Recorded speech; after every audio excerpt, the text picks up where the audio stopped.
HCN을 보면 전국이 보입니다. 안녕하십니까? HCN 뉴스와이드 플러스 정윤입니다. 오늘도 전국 8개 권역에서 알찬 뉴스를 준비했는데요. 지역과 함께 지역을 넘는 HCN 뉴스와이드 플러스 지금 시작합니다.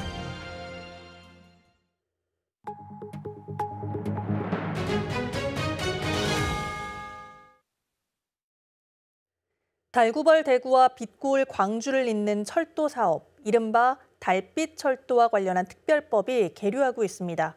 정부가 예비 타당성 조사를 면제하는 조항에 강력하게 반대하고 있고, 총선을 앞둔 양당의 행보를 가늠하기 쉽지 않아 21대 국회에서 처리할 수 있을지도 불투명해지고 있습니다. 전복은 기자가 보도합니다. 달빛 철도 특별법의 처리 절차가 또 미뤄졌습니다. 지난해 12월에 이어 이달 열린 법제사법위원회 전체 회의에 법안이 오르지도 못한 겁니다. 법사위는 쌓여있는 법안을 먼저 살펴본 뒤 달빛 철도 특별법을 처리하기로 했습니다. 다음 달 열릴 것으로 보이는 임시국회에서 법안을 다루겠다는 건데 이마저도 확실치 않습니다. 정부가 예비 타당성 조사 면제 조항에 강력하게 반대하는 데다 공천 등 양당의 총선 행보가 시작되면 법안 처리는 더 늦어질 수 있습니다. 대구와 강주를 잇는 달빛 철도는 경북 고령과 경남 합천, 전북 남원과 전남 담양 등 6개 광역단체와 10개 시군을 지납니다. 특별법이 국회를 맴도는 사이 해당 지역에선 법안 통과를 촉구하고 있습니다. 대구와 강주를 잇는 동서화합의 상징이자 수도권 중심의 경제 구조를 바꾸고 우리나라 전체의 경제 기반을 더욱 두텁게 하는 지역 균형 발전을 대표하는 사업이기 때문에 조속히 추진되어야 할 것이라 생각을 합니다. 헌정사상 가장 많은 의원이 공동 발의한 달빛 철도 특별법. 법사위 전 단계인 상임위원회 심사에서 이미 사업 내용은 다소 바뀌었습니다. 고속에서 일반 철도로 선로는 복선이 아닌 단선으로 수정했습니다. 여기서 경제성 여부를 판단하는 예비 타당성 조사 면제 조항까지 손댄다면 특별법 취지 자체가 무색해질 수밖에 없습니다. 지역에선 경제성보다 균형 발전을 우선적으로 고려해야 한다고 외치는 가운데 특별법의 통과 여부는 점점 불투명해지고 있습니다. HCN 뉴스 전복울입니다. 교육 현장의 교권 보호 강화를 위해 서울시 교육청이 교육활동 보호팀을 신설하고 학교마다 변호사를 두는 등 대책을 내놨습니다. 그러나 현장 교사들 사이에서는 교육당국이 그간 보여온 행보에 실망감을 드러내며 불신하는 분위기가 감지됩니다. 박주연 기자의 보도입니다. 조희연 서울시 교육감은 새해 첫 기자회견에서 교육활동 보호팀 신설 계획을 밝혔습니다.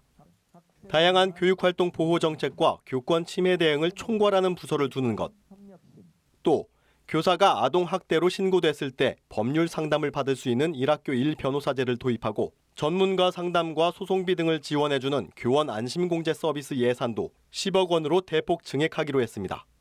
저희가 작년 9월에 발표했던 교육활동 보호 종합대책, 이 부분을 학교 현장에 안착시킬 수 있게 됨으로써 결국에는 저희가 항상 생각하고 있는 그 선생님들께서 안심하고 교육활동에 전념하실 수 있는 그런 여건을 조성해 나갈 수 있을 것이라고 기대하고 있습니다. 그러나 일선 교사들의 반응은 회의적입니다. 서희초 교사 사망 사건 이후 수차례의 집회를 거쳐 현재의 릴레이 시위까지 이르는 동안 제대로 해결된 게 없다는 데서 비롯된 실망감의 영향입니다. 현재 진행형인 사안들조차 매듭짓지 못하고 있는 상황에 여러 교권 보호 대책들이 나온들 과연 자신들이 보호받을 수 있을까 불신하는 분위기입니다. 이미 교육청에 변호사가 있는 걸로 저는 알고 있습니다. 하지만 전혀 도움이 되지 않고 있거든요. 이미 간접 경험도 있기 때문에, 그리고 공제 그것도 돈이 모자라서 신청을 많이 하는데 못 써먹은 게 아니라 교육청 교육부가 우리 교사 편으로 이렇게 뭔가 딱 이렇게 순직 인정 이런 카드를 내주신 게 없는데 신뢰가 없어요. 결국 교육당국에 대한 교사들의 신뢰부터 회복할 필요가 있다는 주장. 서희초 사건 재수사와 진상규명을 원하는 교사들에 대한 보다 확실한 지지와 함께 사건 해결을 위한 진정성 있는 자세부터 보여야 한다는 겁니다. 여전히 선생님들한테 생각을 했을 때 이제 물음표로 남는 사건들도 있기 때문에 이런 것들에 대해 서울시 교육청이 분명하게 나서서 매듭을 잘 지어야지만 내년도에 어떤 정책을 시행하든 선생님들 교육청을 그래야지만 신뢰하고 이 정책들이 성공할 수 있을 것이라고 기대가 됩니다. 교육당국에 대한 교사들의 불신이 여전한 가운데 교권 회복을 위한 시교육청의 움직임이 교직 사회가 체감할 수 있는 변화로 이어질지 주목됩니다. HCN 뉴스 박주현입니다. 교원에 대한 아동학대 신고가 60% 이상 줄어든 것으로 집계됐습니다. 교육부는 지난해 9월 교권보호법안 개정과 제도 개선 이후 3개월간 150여 건의 아동학대 신고가 접수됐는데 이는 예년 대비 40% 이하 수준이라고 밝혔습니다. 보건복지부 통계상 교직원에 의한 아동학대 사례 판단 건수는 연 1,700여 건으로 3개월에 400여 건에 달합니다. 이 수치와 비교하면 최근 3개월간 아동학대로 신고당한 건수가 60% 이상 급감했습니다. 교육부는 교권보호 5법이 현장에 안착할 수 있도록 교권 침해 보호자 제재, 학교 교권보호위원회 지역교육청 이관 등 후속 조치에 집중하겠다고 밝혔습니다. 올해 수능 시험에 응시했던 수험생들의 수시와 정시 모집 원서 접수가 마무리됐습니다. 그러나 전국의 교육대학교와 초등교육과는 역대급 수시 미충원을 기록했는데요. 지난해 서희초 사건 등 여파로 우수 인재들이 교직을 기피하는 현상이 심화되고 있습니다. 송원종 기자가 취재했습니다. 서울교육대학교 올해 수시 모집 인원은 185명. 그러나 지원자는 36명밖에 되지 않았습니다. 수시 모집 인원이 크게 미달해 결국 미충원 인원을 정시 모집으로 이월했습니다. 다른 학교 사정도 크게 다르진 않습니다. 전국 교대와 초등교육과를 포함한 13개 학교들의 정시 2월 비율은 30%를 넘겼습니다. 지난해와 비교해 10% 정도 높은 수치입니다. 우수한 내신 성적을 지닌 수험생들이 과거에 비해 교대 진학을 꺼리게 된 겁니다. 제가 이제 학생들을 만나봐도 교대에 관심 있는 학생들이 없어요. 최상위과 말씀드릴 정도로. 요즘에는 그냥 만날 수가 없습니다. 원래 인기가 나쁘지 않은데 올해 미달이 났다 그러면 보통은 그 다음에 경쟁률이 치솟거든요. 그 사회적인 분위기도 저는 있다고 봐서 본질적으로 인기가 개선이 될 것 같지 않습니다. 제가 볼 때는. 이에 더해 교대를 떠나는 재학생 수 역시 매년 늘고 있습니다. 가장 최근 통계인 2022년 서울교대 자퇴생 수는 76명으로 2018년에 비해 7배 넘게 증가했습니다. 학령 인구 감소로 임용고시 문턱이 높아진 탓도 있지만 지난해 서희초 사건 등에서 드러난 교권 추락도 하나의 원인이란 지적이 나옵니다. 결국 선생님 교사 되기 싫다라는 부분이 그 수치가 계속해서 나타나고 있다. 결국엔 교육에서 우리가 희망을 찾고 우수 인재를 길러내는 것이 매우 중요한데 결국 교권 추락의 현실이 우수 인재의 기피 현상으로 나타나는 부분은 매우 국가적인 위험 시그널이라는 부분을 인식해야 할 것입니다. 서울교육대학교 최종 정시 경쟁률은 지난해에 비해 증가한 3.23대 1. 전문가들은 상위권 학생들 사이에 교대 인기 회복이 아닌 합격선 하락을 예상하는 수험생들의 전략적 지원으로 분석합니다. HCN 뉴스 송원종입니다. 이달부터 교원 수당이 대폭 오릅니다. 처우보다 업무 부담이 커 담임 또는 보직 교사를 꺼리는 현상이 심해진 데 따른 조치입니다. 담임 수당은 월 13만 원에서 20만 원으로 오르고 교무부장과 학생부장 등 보직 수당은 월 7만 원에서 15만 원으로 오릅니다. 또 특수교육 교사가 받는 수당도 월 7만 원에서 12만 원으로 인상합니다. 한국교총이 아동학대 신고를 받은 교사를 대상으로 치유 지원금 제도를 도입한다고 밝혔습니다. 교총은 무분별한 아동학대 신고로 어려움을 겪는 교사들의 치유와 일상 회복을 돕기 위해 아동학대 신고로 경찰 조사를 받는 경우 치유 지원금 100만 원을 지원합니다. 이와 함께 교권 침해 행위 초기 대처를 위해 경찰 조사 변호사 동행 보조금 지원을 강화합니다. 교권 침해 소송비 지원도 연 3억 원 이상으로 늘려 지원 대상과 수준을 확대합니다. 소아과가 문을 열기도 전에 아픈 아이를 안고 줄을 서는 이른바 소아과 오픈런. 근본적으로 소아과 의사 부족 때문인데요. 충청북도에서 유일하게 소아 응급 환자 진료 체계를 갖춘 충북대 병원도 마찬가지입니다. 소아과 의료진 확보를 위한 지원책 마련을 시급합니다. 보도에 유소라 기자입니다. 충북 유일 상급 종합병원인 충북대학교병원. 지난 2020년 소아 전문 응급의료센터로 지정된 충북대병원은 도내에서 한 곳뿐인 신생아 중환자실을 운영하고 있습니다. 그런데 당장 소아 응급진료에 차질을 빚게 됐습니다. 소아 전담 전문의들이 연달아 사직 의사를 밝히면서 줄이 탈 우려까지 나오고 있는 겁니다. 문제는 이뿐 아닙니다. 보건복지부가 지난달 발표한 2024년 상반기 레지던트 1년차 전기 모집 지원 결과 충북대병원 소아청소년과 전공의 지원자는 한 명도 없었습니다. 전공의 인력을 확보하지 못한 상황에서 기존 전문의 이탈까지 걱정해야 하는 악순환이 반복되고 있는 겁니다. 현재로서도 작년 하반기부터 소아응급센터 운영에 차질을 빚고 있는 상황이어서 이대로 이탈이 가속된다면 소아응급센터 또는 신생아 중환자를 전면 폐지를 고려해야 되는 상황까지 왔습니다. 소아응급진료 전담 전문의와 신생아 중환자실 전문의의 경우 최소 인력으로 24시간 교대 근무를 하기 때문에 상당한 업무 과중을 호소하고 있습니다. 하지만 국립대병원은 현행법상 기타 공공기관으로 분류돼 직원에게 줄 수 있는 급여가 총액 인건비로 묶여 밤새워 근무한 의료진에게 성과급도 줄 수 없습니다. 이른바 워라밸 보장이 되지 않는 탓에 당직 의사를 추가로 구하기도 어려운 상황. 다른 지자체의 경우 필수 의료 전문의를 붙잡기 위해 당직비를 지원하고 있지만 충북은 이마저도 전무한 상태입니다. 현실적으로 지방정부 차원에서 이 상황을 돕기 위해서 할 수 있는 건 이제 의료진 분들한테 수고에 대한 보상을 확대하는 게 가장 단기적인 방법 중 하나라고 할 수가 있어요. 이제 도에서 그 예산 편성에 대한 의지만 있다면 관련 조례 재개정도 당연히 필요할 거고요. 출생아 증가율 전국 1위에 오른 충북. 일촉즉발 소아 응급 의료 공백을 막을 특단의 대책 마련이 필요해 보입니다.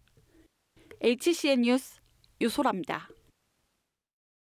지방 맞춤형 경찰 서비스 제공을 위해 도입한 자치경찰위원회가 어느덧 출범 3년을 앞두고 있습니다. 부산의 경우 전국 최초로 주치 해소센터를 마련하고 통학로 개선 사업도 진행하는 등 나름의 성과도 있었지만 독립성 문제와 같은 해결 과제도 적지 않습니다. 송태훈 기자의 보도입니다. 국가경찰과 자치경찰의 역할을 이원화하는 것을 골자로 지난 2021년 시행된 자치경찰제. 출범 3년을 돌아보면 성과도 적지 않습니다. 지난해 4월 전국 최초로 부산의료원 응급실에 개소한 주치해소센터가 대표적입니다. 주치자를 보호해 범죄와 사고 우려를 낮추기 위한 것이었는데 부산시와 경찰, 소방, 부산의료원 등이 힘을 모은 결과였습니다. 의료시설이 아니라 공공구호시설이기 때문에 저희 현장에서 근무하던 경찰이나 소방관과 센터에 근무하는 근무자 간의 상의를 거쳐서 이분들은 저희 센터에서 받겠다 하면 그렇게 센터에서 보호를 하다가 주치 상태가 해소가 되면 기가를 한다거나 보호자에게 인계를 하는. 이 밖에도 스쿨존 전수조사와 통학로 개선, 신형 보행 신호등 설치 등 치안 환경을 개선한 점도 눈에 띕니다. 특히 2023년은 전국 최초 부산광역시 주치해소센터를 개소하였으며 어린이 보호구역에 대한 전수조사를 통해 통학로 개선, 보행신호등 잔여시간 표시장치 설치, 남산동 복합안전공간 조성 등 치안 환경 개선에 괄목한 성과를 거두었습니다. 하지만 해결 과제도 산적합니다. 여전히 자치경찰위원회의 역할을 모르는 시민들이 많은 데다 독립성이 부족하다는 목소리도 끊이질 않고 있습니다. 자치제라는 것이 모든 그 권한, 인사나 예산 권한들이 지방자치단체에 부여되는 것이 맞는데 지금 여러 가지 이유로 인해서 그렇지 못하고 어떻게 보면은 아직도 좀 집권적인 형태에서 여기다 일선지구대와 파출소가 여전히 국가경찰 소속인 점도 문제입니다. 제도적 개편이 무엇보다 선행돼야 한다는 목소리가 나오는 이유입니다. 감시와 통제 모든 것들이 이루어지는 이런 시스템이 되어야 되는데 좀 자치경찰제가 좀 시급하게 시행되다 보니까 이렇게 자치제의 아주 근본적인 아주 이념을 살리는 이런 모양새로 지금 추진되지 않는 것이 가장 큰 좀 아쉬움이 있는 거죠. 출범 3년째에 접어든 자치경찰제. 시민들의 자발적 참여가 제도의 핵심 취지인 만큼 방향성과 시스템의 정비가 필요해 보입니다. HCN 뉴스 송태웅입니다. 세계적 K-팝 그룹 BTS는 잠시 머물러 있던 곳도 인기 관광지가 될 정도로 행적 하나하나가 관심사입니다. 그래서 지자체도 이를 활용해 관광 활성화를 노리고 있는데 문제가 생겼습니다. BTS 소속사 측에서 일부 지자체의 지식재산권 침해를 이유로 관련 조형물 철거를 요구했는데요. 경북 영덕군의 경우도 촬영지 알림판 등을 철거해야 할지 고민에 빠졌습니다. 윤경보 기자의 보도입니다. BTS의 뮤직비디오 화양연화 촬영지로 더 유명해진 영덕 축산면 경정항. BTS 팬들의 단골 여행 장소가 됐습니다. BTS 분들이 이제 뮤직비디오 촬영을 하고 그리고 난 후에는 사실은 사람들이 많이 들어왔어요. 외국에서도 관광버스 타고 올 정도로. 관광객의 발길이 이어지자 영덕군은 7번 국도변 등 곳곳에 안내 표지판을 설치했습니다. 영덕 신재생에너지 전시관입니다. 이곳에도 BTS가 영덕 경정항에서 뮤직비디오를 찍었다는 사실을 나타내는 안내판이 설치되어 있습니다. 이런 형태로 인기 관광지가 된 건 한두 곳이 아닙니다. 그런데 문제가 생겼습니다. 최근 BTS 소속사가 지자체의 관광지 홍보 수단을 문제 삼은 겁니다. BTS 소속사 하이브 측은 삼척 맹방해변 BTS 포토존에 대해 당사의 등록 상표인 BTS와 아티스트의 성명, 저작물 등을 허가 없이 무단으로 사용하고 있어 당사의 지적 재산권 관련된 물품을 모두 철거해달라고 요구했습니다. 삼척시는 소속사 측과 협의를 진행 중입니다. 표지판에도 지금 BTS 로고가 들어가 있잖아요. 저희도 이런 거는 좀 없애야 된다고 요청이 들어왔고 이 맹방해변이 BTS 촬영지다라고 표시하는 것까지는 허락을 받았어요. 여기도 그거 관련해서 허락을 받으시고 아직 소속사 측으로부터 공문이나 경고장 등을 받지는 않았지만 영덕군의 입장도 난감해졌습니다. 저희들한테 아직까지 공문으로 접수된 건 없고요. 만약에 그런 공문이 오게 된다면 그 지적사항에 따라서 저희들은 조치할 예정입니다. 그런데 저희 좀 아쉬운 점은 만약에 오게 된다면 저희들 같은 경우는 그 관광객들 편의를 위해서 거기에 안내 표지판으로 거의 설치한 정도뿐인데 안내 표지판 등을 교체하는데 예산이 드는 만큼 아쉽다는 반응도 있습니다. 글쎄 제 생각에는 글씨 바꾸고 간판 바꾼다고 예산만 낭비하지 저는 그대로 두는 게 더 좋겠어요. 그렇게 글씨 바꾼다고 큰 영향이 달라지는 것도 없는데. 현재 영덕 지역에 설치된 BTS 관광 안내 표지판은 대략 6개. BTS의 고유 로고를 제거한 뒤 안내판을 교체하거나 모두 철거해야 할 위기에 처했습니다. HCN 뉴스 윤경보입니다.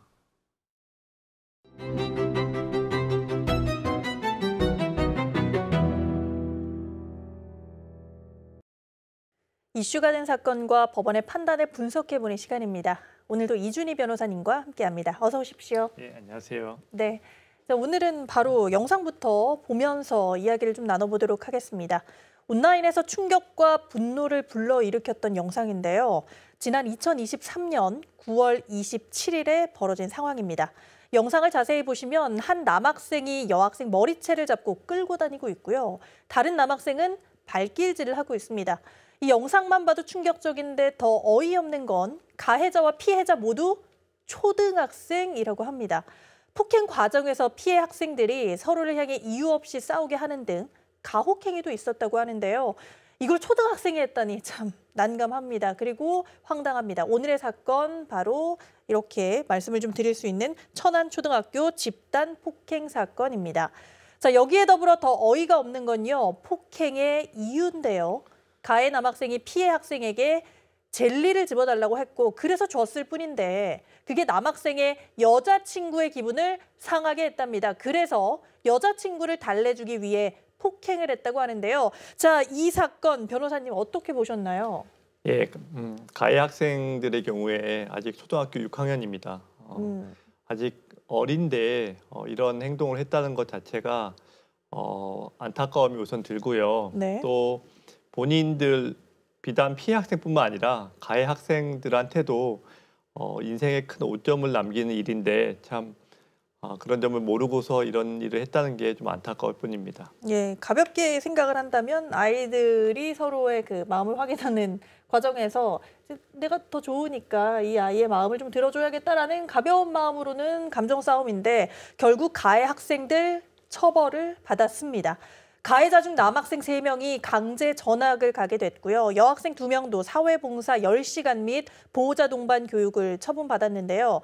자, 이런 처벌에 있어서 수위가 좀 어떤지 궁금합니다. 예, 학교 폭력 예방 및 대처에 관한 법률에 따르면 학교장은 가해 학생에 대해서 총 9가지 조치를 할 수 있습니다. 1호부터 9호까지 있는데 지금 여학생들에게는 사무처분, 그리고 가해 남학생에게는 8호 강제 전학 처분했습니다. 퇴학인 9호가 고등학생에게만 적용되는 만큼 초등학생들에게 가장 엄한 처분이 내려졌다고 할 수 있습니다. 그렇군요. 이게 또 학년에 따라서도 퇴학의 여부도 이제 좀 달라진다라는 건데 강제 전학이 그럼 현재까지는 가장 강한 처분이다. 지금 피해 학생 아버지 말로는 아이가 극단적인 선택을 할 정도로 괴로워한다라고 하는데요. 가해자에게 조금 더 강한 처벌을 내릴 수는 없을까라는 의견도 좀 있습니다. 아셔야 될 게 이제 학교장의 처분은 어디까지나 그 학교 폭력에 대한 내용이고요. 그거랑 별개로 형사적인 처벌 그리고 민사상 손해배상 청구가 가능합니다. 그렇군요. 그런데 지금 피해 학생 측은 조금 이렇게 괴로워하고 있는데 학교의 조사가 시작되자 가해 학생들이 중학교를 가도 학교 생활 못하게 해주겠다라는 협박성을 했다고 합니다. 그러자 그냥 뭐 흔히 얘기하는 눈에는 눈, 이에는 이 이렇게 좀 해야 될까요? 평생 피해 학생의 아버지가 가해 학생들에게 계속 괴롭히면 앞으로 너를 평생 따라다니면서 신상을 폭로하겠다. 이런 경고장을 날렸어요. 조금은 위험하지 않을까 싶긴 한데 어떨까요? 예, 맞는 말씀이십니다. 일단 가해 학생들이 아직도 반성하지 못하고 그와 같은 말을 했다는 것 자체는 매우 잘못된 행동이고요. 하지만 그에 대해서 피해자의 아버지가 어떤 사적인 제재를 하겠다는 말씀을 하신 것 역시도 한 잘못이라고 생각합니다. 법치주의 국가에서는 사적인 보복이 허용되지 않습니다. 오히려 피해자 아버지 그러한 행동들은 명예훼손 등 손해배상 책임이 발생할 수도 있습니다. 그러니까 참 변호사님의 말씀이 머리로는 이해가 됩니다. 머리로는 이해가 되는데 막상 피해자의 입장이 되고 나면 법과 정의는 멀다 이렇게 좀 느끼게 됩니다. 사법적 판단도 흡족할 만큼 내려지기가 사실은 어렵잖아요. 네. 그렇기 때문에 대중도 이 아버지에게 좀 공감하고 지지를 하고 있는 상황인 것 같은데 어떻게 좀 봐야 할까요? 예, 일리가 있는 말씀이시고요. 제가 한 가지 예를 들면 악인전이라는 영화가 있습니다. 네. 뭐 많은 분들이 보셨을 텐데 거기서 이제 마동석은 사적인 처벌을 하기를 원하고 수사관이었던 김무열은 그 사람을 잡아서 법정에 세워서 결국에 처벌을 받게 해야 된다라고 이야기를 하고 있습니다. 그에 대해서 마동석이 그게 다냐라고 했더니 김무열이 하는 말이 그게 다다라고 얘기를 하죠. 네. 사실은 이제 그게 맞는 거죠. 법치주의 국가에서는 법에서 정해진 절차에 따라서 민사상 또는 형사상 절차에 따라서 처벌을 하고 손해배상을 받고 하는 것이 타당한 것입니다. 예. 그렇군요. 그러면 이 아버지 그냥 사실 이렇게 그럼 아이의 상황을 포기를 해야 되나 싶은데 너무 억울할 것 같은데 다른 방법은 그럼 없을까요? 말씀드린 바와 같이 결국에는 이제 법적인 절차에 따라서 해결하는 것이 당연하고요. 네. 그러니까 학교장 처분으로서 미흡하다고 생각을 하시면 당연히 형사상으로도 고소를 하고 또 민사상으로도 그 아이의 학부모들을 상대로 손해배상 청구를 해서 민형사상 구제를 받는 것이 사실은 바람직합니다. 네, 그렇군요. 말씀하신 것처럼 이번 사건 피해 학생의 아버지가 인터넷 커뮤니티에 올리면서 공론화가 됐고 또 어느 정도 공분을 이끌어내기는 했는데 그렇다고 가해 학생들이 반성을 할지 또 이런 사건이 번복이 되는 일은 없을지는 잘 모르겠습니다. 자, 이럴 때일수록 자신들의 행동에 어떤 대가가 따르는지 법이 보여주기를 바랍니다. 자, 오늘 순서는 여기에서 마치겠습니다. 고맙습니다. 네, 감사합니다.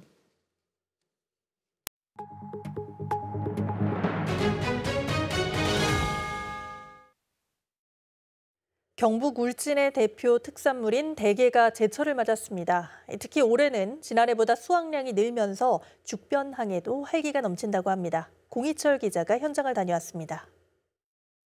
조업을 마친 대게잡이 자망 어선이 죽변항으로 하나둘 들어옵니다.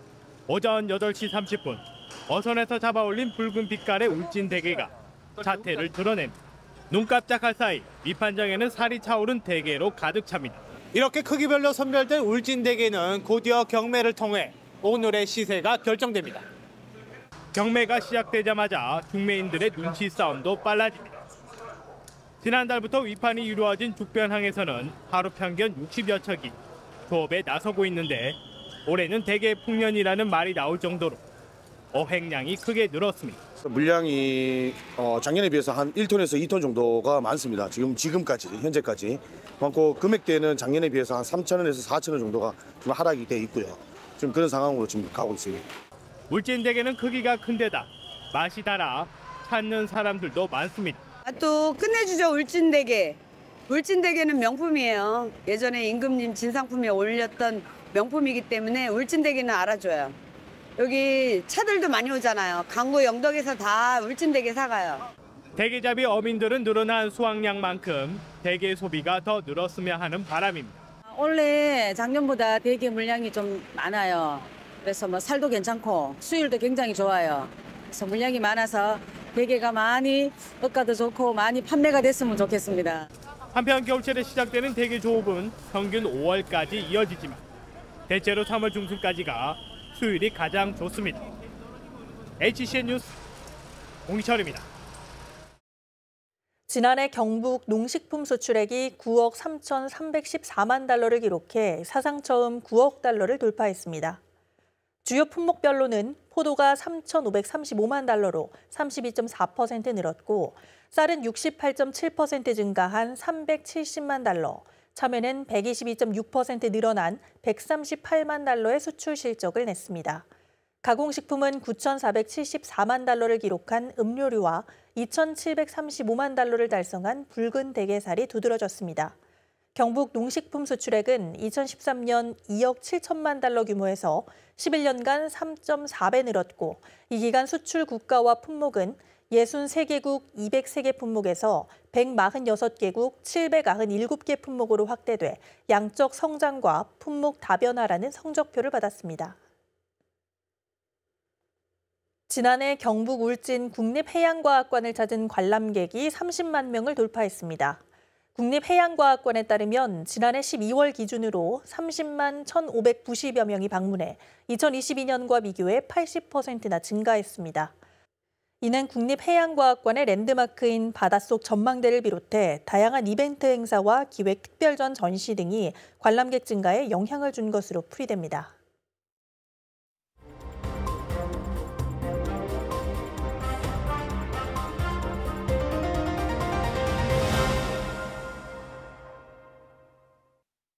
이상으로 뉴스를 마치겠습니다. 시청해주신 여러분 고맙습니다.